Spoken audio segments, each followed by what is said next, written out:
What's up guys? Thanks for stopping by the channel. Here you'll find home theater related videos as we discuss everything from audio video equipment and even media reviews like 4K Blu-rays. So if it's your first time here, consider hitting that subscribe button.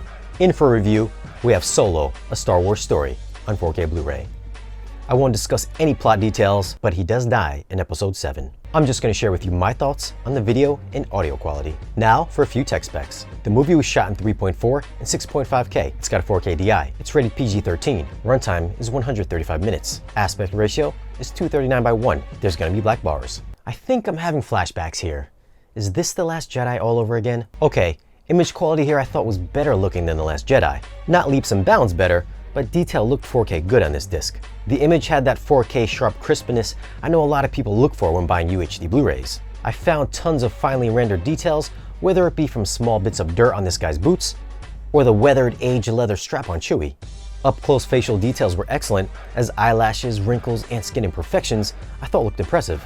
The background elements, when not obscured in darkness, also stood out with clean, sharp edges and very detailed textures. HDR usage here, well, if I recall correctly, this movie wasn't exactly a visual stunner when I saw it in the theaters. The color palette is somewhat reminiscent of The Last Jedi in that it looked flat.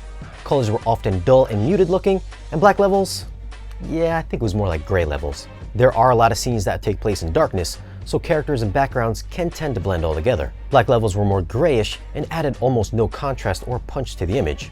That being said, there were some brief moments I thought black levels were great. The interior shot of the Falcon in Chapter 25 stood out with some good shadow detail as well as some decent highlights from all the interior lighting. Colors once again aren't bright, bold, or heavily saturated, so you shouldn't expect any eye candy whatsoever here. And the overall brightness is a bit dim. Shh. Grown-ups are talking.